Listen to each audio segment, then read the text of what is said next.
एगो प्रेमी एगो प्रेमिका नित प्रतिदिन चक्रव्यूह पर मिला था। कुछ अंतराल के बाद, कुछ समय के बाद प्रेमिका के शादी सेट हो गई। एगो बाजार में उ लइकवा मिला था। उ लइकी अब घर छोड़ के ससुराल के तैयारी में लगल बाड़ी। पूरा तैयारी में जुटल बाड़ी, नैहर छोड़ के अब ससुराल जाए के। लइका बाजार में मिलल बा, लइकवा कहा था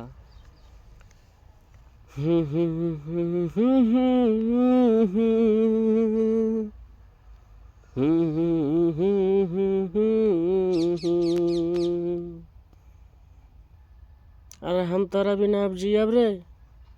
तोरा का लगता तोहरा छोड़ के हम जी पाइब? जवानी दीवाना बना देलू गोरी,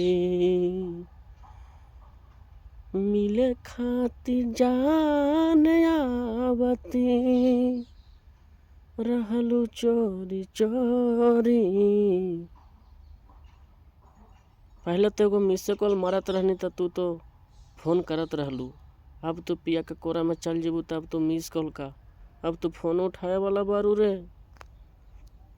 कि मिले खातिर जान आवती अरे रहलू चोरी चोरी। जवानी दीवाना बना देलू गोरी, जवानी दीवाना बना देलू गोरी। मिले खातिर जान आवते रहलू चोरी चोरी। जवानी दीवाना बना देलू गोरी। चढ़ली जवानी गोरी दिल बाड़ू धोखा, निकलल जाता जानू प्यार वाली मौका।